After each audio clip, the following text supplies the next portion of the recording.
Aujourd'hui on se retrouve pour une ouverture du four et vous allez voir c'est extrêmement chaotique. Alors qu'est-ce qu'on a là-dedans? Ouais non, alors déjà la caméra là ça va pas. Là c'est trop bas, mettons une bassine en dessous, ce serait super ça une bassine non? Et non, il y a une ombre, on recommence.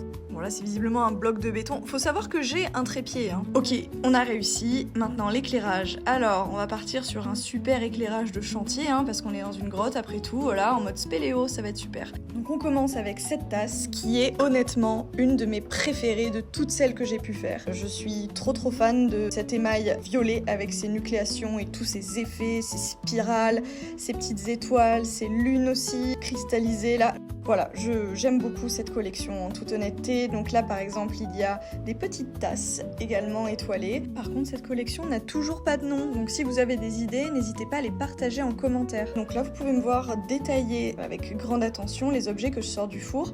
C'est hyper important pour repérer les défauts et voir si elles sont vendables ou pas.